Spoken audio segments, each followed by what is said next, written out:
Jung believed that everything that remains unconscious will continue to guide our steps, as long as we insist on calling it destiny. Think of it like a play where, since you were a child, you were given a character without the right to choose.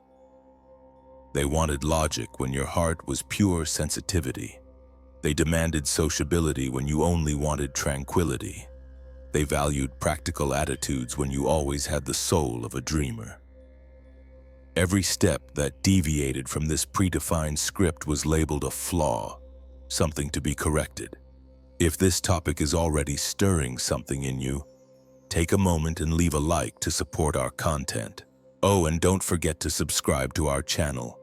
That way we'll continue to explore all those layers hidden inside us.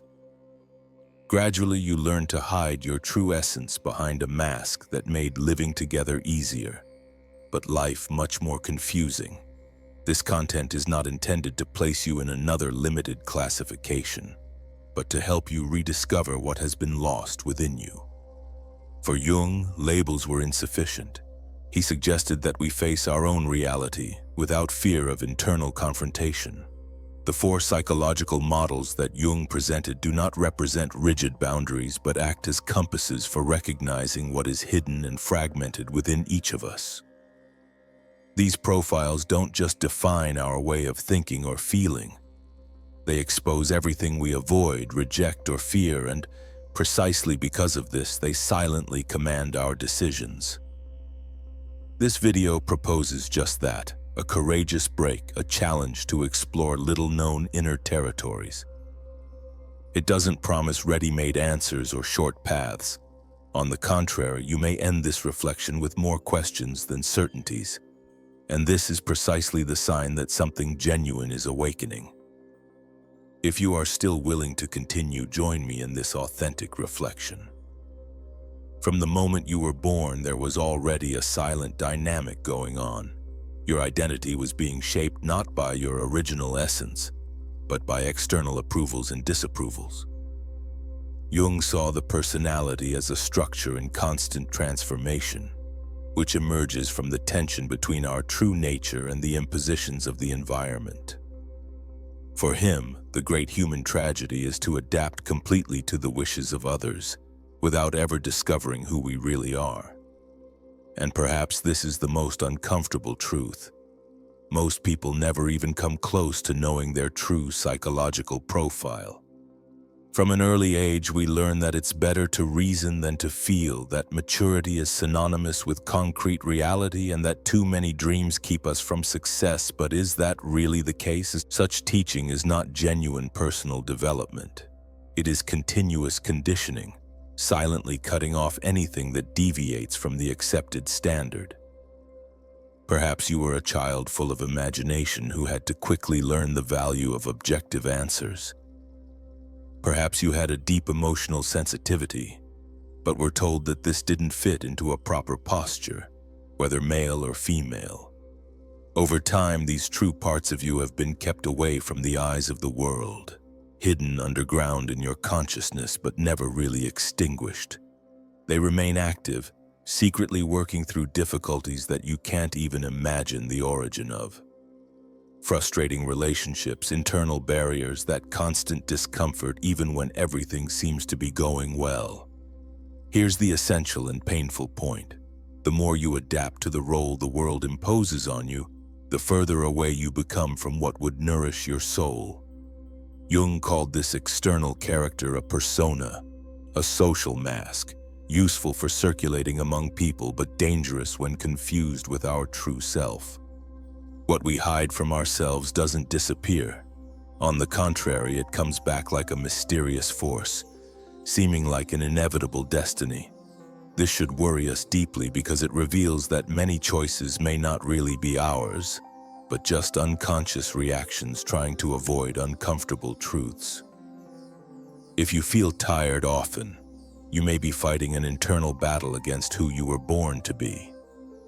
Realizing this construction in your life can be difficult, but accepting that you can change this dynamic in adulthood is even more challenging. Can you face that mask and find out who's behind it?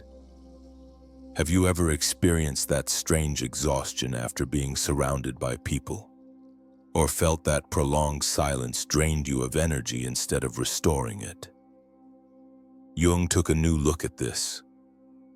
Introversion and extroversion are not just obvious behaviors. They are subtle ways in which psychic energy works. The introvert renews his strength by turning to his inner world of thoughts and ideas. On the outside, silence. On the inside, intense life. The extrovert, on the other hand, feels complete when exchanging energy with the external environment, seeking constant connections with situations and people. But beware, no one is exclusively one or the other. We have one main tendency, but we also silently carry the opposite polarity, acting discreetly within us. Often, it's precisely our hidden side that explodes during difficult times. An extrovert who never turns their attention inwards lives in constant superficiality. An introvert who avoids the outside risks losing themselves in deep loneliness. Imagine two banks separated by a river, the inner world and the outer world. If we always stay on the same bank, we neglect the other, letting essential parts of ourselves get lost or wither away. Jung emphasized that our natural inclination needs to be counterbalanced by a conscious effort. Those who are predominantly inward-looking need to learn to communicate, otherwise they will be trapped in excessive loneliness. Those who live outwardly need breaks for introspection, otherwise they risk exhausting themselves in an incessant search for stimuli. But the modern world complicates everything. By declaring yourself an introvert, you can be seen as distant, closed off, or too shy. Declaring yourself an extrovert suggests that you are superficial, agitated, or even inconvenient. These superficial labels hide essential nuances of our true complexity. Such cultural simplification leads to a denial of our authentic identity. Introverts feel pressure to appear outgoing and interesting. Extroverts are constantly charged for serenity. And in the end, few are really at home within themselves. The difficult truth is that you may have spent much of your life playing a role you didn't choose, trying to fit into a story written by other people. Ask yourself honestly, where is your true essence, in introspective silence or in external exchanges? Have you been avoiding facing the opposite side to what seems natural to you? Real change happens when you not only realize your primary mode of operation, but also choose to consciously cross over to the neglected side. Now imagine your mind as a house with 4 rooms. From an early age, you've learned to settle into one space, the most acceptable, the brightest. However, there are 3 other rooms that you rarely visit, perhaps because you are unaware of their existence or fear exploring the unknown. Carl Jung proposed that there are 4 main ways of perceiving and interpreting the world: thinking, feeling, sensation, and intuition. Each person has one of these more active, dominant functions which guides their decisions and perceptions. Thinking is objective, seeking logic, coherence, and clarity. Those who master this function tend to organize everything rationally, but can get stuck in the face of complex emotions. Feeling prioritizes moral values and empathy. People guided by it perceive their surroundings intensely, although they can feel suffocated in excessively rational contexts. Sensation focuses on the present, the tangible and the practical. Sensory individuals are realistic and detail-oriented, but sometimes find it difficult to imagine beyond the concrete. Intuition, on the other hand, perceives beyond appearances, turning to the abstract, symbolic, and possible. Intuitives see hidden potential, but often feel distant from immediate reality. Those who are guided by intuition often encounter practical difficulties in expressing or implementing their perceptions. It's like inhabiting a future that hasn't yet taken concrete form. These 4 main functions can also be expressed in 2 different ways: introverted or extroverted. Thus, 8 fundamental ways of living and perceiving the world emerge, creating 8 different ways of existing. Someone can, for example, be an inward-looking thinker, constantly absorbed in deep internal analysis, or a thinker who directs their thinking towards the external environment, seeking to logically organize everything around them. You can be a sensory person with a strong inclination towards the external world, always engaged in immediate action, or you can be an introspective intuitive, constantly deciphering signals that no one notices in the apparent silence. But here's the crux of the matter. No one is limited to their strongest function. Your psyche works like musicians playing together in an orchestra, but usually only one instrument dominates the concert, while the others remain silent, ignored, almost inaudible. The result is imbalance. Individuals with a strong inclination towards thinking can disregard emotions, thus missing out on fundamental connections. Highly intuitive people often float in fascinating abstractions, but face elementary practical difficulties. Those who are guided exclusively by sensation can get stuck in everyday life and rarely question themselves about deeper aspects of existence. Worse still, what you reject in yourself doesn't disappear. It just stays hidden. The more you avoid confronting the hidden areas of your personality, the more they become a kind of invisible prison. Jung argued that precisely the function we neglect the most, our lower function, is the crucial path to personal growth. It is in this neglected area that the key to true integration lies. However, achieving it requires the courage to face what you have spent years avoiding. Perhaps it's time to replace the question, "Who am I?" with "What parts of me did I leave behind to become who I am today?" There is something in you that you have been taught to reject. This repressed part shows up in unexplained impulses, rigid judgments, and sudden emotions. It appears precisely in the people you reject for no apparent reason, or in the attitudes you vehemently criticize in others. Jung named this unknown part the shadow, made up of all those aspects we have been conditioned to hide. Anger, pride, secret fears, hidden vulnerabilities, and also valuable qualities repressed out of shame or guilt. The shadow is not something negative. It represents everything in us that we never face directly. The more you avoid it, the more power it gains over your life.